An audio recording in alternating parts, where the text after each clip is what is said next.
नमस्कार साथियों, मैं SP Manav inspire to inspire आप सभी महत्वाकांक्षी लोगों का एक बार फिर से मेरे यूट्यूब चैनल की नई वीडियो में तहे दिल से हार्दिक स्वागत करता हूं। दोस्तों इंसान सफलता की चाह में इतना पागल हो जाता है, उसको पाने से पहले इतनी खुशी में वो पागल हो जाता है कि वो सफलता उसकी असफलता में बदल जाती है। वो जीती हुई बाजी को हार जाता है। किसके कारण? एक्साइटमेंट के कारण, सफलता को पाने की खुशी में पागलपन के कारण। जबकि उससे सफलता मात्र 3 कदम या 5 कदम की दूरी पर रहती है, लेकिन उस सफलता को देखते उसको पाने से पहले वो इतना खुशी के मारे पागल हो जाता है कि वो सफलता उसकी असफलता में बदल जाती है। वो जीती हुई बाजी भी उसकी हार में बदल जाती है। ऐसा ही एक स्थिति हुई थी महाभारत में जयद्रथ के साथ, जब अर्जुन ने प्रतिज्ञा की थी जयद्रथ को मारने की। वैसे जयद्रथ का रोल क्या था, किस कारण से अर्जुन ने प्रतिज्ञा करी थी जयद्रथ को मारने में? हुआ यह था, उसमें जब वीर अभिमन्यु चक्रव्यूह में प्रवेश कर चुका था, तो उसने चक्रव्यूह में जब युधिष्ठिर, भीम और नकुल सहदेव ने उनको चक्रव्यूह में उनके साथ जाने के लिए बोला था कि हम आपकी रक्षा करेंगे, आप इस चक्रव्यूह को तोड़कर इसमें प्रवेश करो। क्योंकि वीर अभिमन्यु ऐसा था, उस समय वीर अभिमन्यु ऐसा था जो चक्रव्यूह में प्रवेश करना चाहता था। वो चक्रव्यूह में प्रवेश करना चाहता था, लेकिन चक्रव्यूह से बाहर कैसे निकला जाए इसके बारे में उसने कभी सीखने की चाह नहीं करी, सीखने की इच्छा नहीं करी। तो वो चक्रव्यूह में प्रवेश करना जानता था, लेकिन चक्रव्यूह से बाहर कैसे निकला जाए इससे वो इसको कभी भी नहीं सीख पाया था। तो वो चक्रव्यूह में प्रवेश कर चुका था। जब युधिष्ठिर, भीष्म और नकुल सहदेव भी उसके साथ साथ चक्रव्यूह में प्रवेश करने लगे थे, तो उनको जयद्रथ ने रोक रखा था। जयद्रथ उनसे युद्ध करने लग गया था, लेकिन वो चारों मिलकर भी जयद्रथ को नहीं हरा सके और वो चक्रव्यूह में प्रवेश नहीं कर पाए। जब वीर अभिमन्यु अकेला ही चक्रव्यूह में प्रवेश कर चुका था, वो 6 चरण उस चक्रव्यूह के तोड़ चुका था। जैसे 7वें चरण में प्रवेश करता है, तब उस 7वें चरण में उसको दुर्योधन, दुशासन, कृपाचार्य, द्रोणाचार्य, अश्वत्थामा, कर्ण, ये सारे मिलकर उसको घेर लेते और सारे के सारे उस पर टूट पड़ते, सारे के सारे उससे युद्ध करने लग जाते। तभी वीर अभिमन्यु बोलता है कि एक नियम, जब युद्ध के नियम बने थे तो एक नियम उसमें ये भी बना था कि एक योद्धा से केवल एक ही योद्धा युद्ध करेगा, न कि उस पर सारे टूट पड़ेंगे। तब वो नियम दुर्योधन ने बदल दिए थे कि अभी कोई नियम नहीं है। तो सारे के सारे उस वीर अभिमन्यु में टूट पे और उसका वध कर दिया था। जब ये बात अर्जुन को पता चली, क्योंकि अर्जुन उस समय तो वहां पर उपस्थित थे नहीं, तो वो उसको वीर अभिमन्यु को बचा नहीं पाए, यानी कि उसको बचाने में नाकाम रहे। तब जैसे ही अर्जुन को ये बात पता चली, तो उसका पूरा का पूरा कारण, उस वीर अभिमन्यु की मौत का पूरा कारण सिर्फ जयद्रथ था। जयद्रथ का उसकी मौत में कोई रोल तो नहीं था, उसने उसका वध नहीं किया था, लेकिन उसने युधिष्ठिर, भीम, नकुल सहदेव को चक्रव्यूह में जाने से रोके रखा था, उनसे युद्ध किया था और उनको चक्रव्यूह में जाने से रोक रखा था, ताकि वो उस वीर अभिमन्यु की सहायता न कर सके और उस वीर अभिमन्यु का वहां पर वध हो जाए। तो इस कारण से जो वीर अभिमन्यु की जो पूरी मौत का कारण था, वो द्रोणाचार्य, कृपाचार्य, अश्वत्थामा, कर्ण, शकुनि कोई नहीं था। अर्जुन ने उस वीर अभिमन्यु की मौत का कारण सिर्फ और सिर्फ जयद्रथ को माना था, क्योंकि जयद्रथ ने क्या किया था, उस युधिष्ठिर, नकुल सहदेव, भीष्म को चक्रव्यूह में प्रवेश करने से रोके रखा था, इसलिए वहां पर वीर अभिमन्यु अकेला पड़ चुका था। तभी अर्जुन ने प्रतिज्ञा कर ली थी कि कल सूर्यास्त से पहले यदि मैं जयद्रथ का वध नहीं करूंगा कल सूर्यास्त से पहले, तो मैं अग्नि में समाधि ले लूंगा। ये प्रतिज्ञा की थी उसने। तो जैसे ही अर्जुन ने ये प्रतिज्ञा की, तो कौरव सेना में एक खुशी की लहर दौड़ चुकी थी और पांडव सेना में दुखों का पहाड़ टूट पड़ा था। ऐसा क्यों कि कौरव सेना में खुशी की लहर दौड़ पड़ी थी? इसलिए साथियों कि कौरव सेना के जो जितने भी वीर योद्धा थे, उन्होंने सोच लिया था कि एक दिन, सिर्फ एक दिन, कल का दिन निकालना है। कल का दिन इस जयद्रथ जो सिंधु नरेश से इसको बचाना है। कल का दिन निकल गया तो ये अर्जुन समाधि ले लेगा, ये अर्जुन समाधि लेते, इनके पास कोई ऐसा वीर योद्धा नहीं है जो युद्ध कर सके और युद्ध कल ही समाप्त हो जाएगा, युद्ध अपन जीत जाएंगे कौरव सेना के। इस कारण से कौरव सेना में खुशी की लहर दौड़ चुकी थी। जब सिंधु नरेश ने, जयद्रथ था, सिंधु नरेश था, उसने दुर्योधन को ये बात बताई कि अर्जुन ने मेरे को मारने के लिए प्रतिज्ञा ले ली, कल सूर्यास्त से पहले वो मेरा वध कर देगा। तो दुर्योधन ने उसको सांत्वना दी कि तुम चिंता मत करो, कल सारे के सारे कौरव सेना में जितने भी वीर योद्धा है, कृपाचार्य, द्रोणाचार्य, अश्वत्थामा, शकुनि, कर्ण, दुशासन, सारे के सारे तेरी रक्षा के लिए खड़े रहेंगे। तो चिंता मत कर, कल का दिन अर्जुन का आखिरी दिन होगा और अर्जुन समाधि लेगा। तेरे को बचाने की जिम्मेदारी हमारी है, सारे के सारे वीर योद्धा तेरे सुरक्षा कवच में खड़े हो जाएंगे।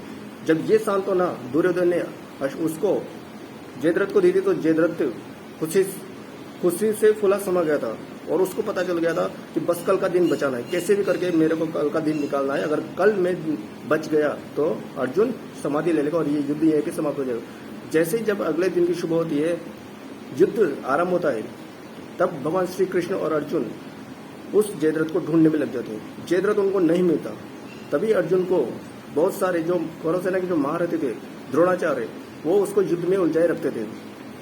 जब वह द्रोणाचार्य से युद्ध नहीं जीत पाता है, तो भगवान श्री कृष्ण बोलते हैं कि इनसे मत उलझो, अगर तुम इनसे उलझे रहोगे तो सूर्यास्त हो जाएगा और तेरी प्रतिज्ञा पूर्ण नहीं होगी। तो वो अर्जुन वहां से उस युद्ध को टाल करके आगे निकलता है और रास्ता बनाते जाता है। उसके मार्ग में बहुत सारे अवरुद्ध आते हैं। कर्ण भी उससे युद्ध करने आता है, कृपाचार्य उनसे युद्ध करने आते हैं, अश्वत्थामा उनसे युद्ध करने आते हैं, लेकिन उस सारे को टालते हुए आगे उन बैरियर को इग्नोर करते हुए आगे निकल जाते हैं। लेकिन कंडीशन बहुत क्रिटिकल हो चुकी थी। जब भी उनको जयद्रथ नहीं मिल रहा था, जब शाम का समय होने वाला था, सूर्यास्त होने वाला था, तभी भगवान श्री कृष्ण ने एक माया रची। भगवान श्री कृष्ण ने बादलों को आदेश दे दिया कि ऐसा आभास करा दो, इस सूरज को ढक लो और सूर्यास्त का आभास करा दो कौरव सेना को। जब ये चीज हुई, जब बादलों ने सूरज को ढका और सूर्यास्त का आभास हो गया था कौरव सेना को, तो उसी समय में सिंधु नरेश जयद्रथ हंसने लगा था, जोर जोर से हंसने लगा था और अर्जुन से बोल रहा था कि अर्जुन समाधि ले लो, तेरा समय आ गया है, तेरा समापन आ गया, तेरी मौत निश्चित हो गई अर्जुन, अब तू समाधि ले ले। जैसे ही अर्जुन रथ से उतरता है और एक तीर छोड़ता है और अग्नि को प्रकट करता है, जैसे वो समाधि लेने लगता है, तब भगवान श्री कृष्ण उसको रोक लेते हैं। क्योंकि उस टाइम जब वो समाधि लेने वाला था, तो उसकी हंसी उड़ाने के लिए वो जो जयद्रथ था वो सकुशल था, वो अश्वत्थामा, कृपाचार्य, द्रोणाचार्य के पास सकुशल खड़ा हुआ था।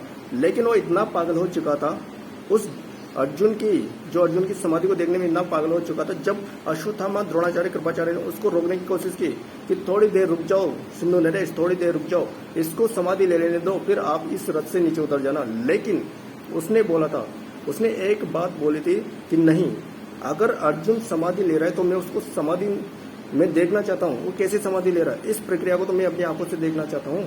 क्या हो गया, अब तो सूर्यास्त हो गया, अब मेरी मौत को तो कोई डर ही नहीं है, कोई डर नहीं है मेरी मौत को, नहीं मार सकता है मेरे को। तब जब उन्होंने रोकने की कोशिश की, फिर भी सिंधु नरेश जयद्रथ नहीं रुका और वो आ गया अर्जुन के सामने। जैसे ही अर्जुन समाधि लेने वाला था, भगवान श्री कृष्ण ने कहा रुक जाओ पार्थ। भगवान श्री कृष्ण ने कहा रुक जाओ पार्थ, अभी सूर्यास्त नहीं हुआ है। भगवान श्री कृष्ण ने वापस अपनी माया पलटी और बादलों को सूर्य से आगे से हटा दिया। तभी सूर्य उदय वापिस हो जाता है और जब भगवान श्री कृष्ण बोलते हैं कि अभी सूर्यास्त नहीं हुआ है पार्थ, उठाओ अपना गांडीव, ये जयद्रथ, वो देखो सूर्य और ये जयद्रथ, उठाओ अपना गांडीव और इसका वध कर दो। लेकिन ध्यान रखना, भगवान श्री कृष्ण ने बोला था कि ध्यान रखना कि जब इसका सिर धड़ से अलग करोगे तो ऐसा बाण चलाना कि इसका सिर भूमि पे नहीं गिरना चाहिए। अगर इस जयद्रथ का सिर भूमि पे गिर गया तो जिसने इसका वध किया था उसी के सिर में 100 विस्फोट होंगे और उसके सिर में एक विस्फोट होगा जिससे उसके सिर के 100 टुकड़े हो जाएंगे। तब भगवान श्री कृष्ण ने अर्जुन को चेतावनी दी थी।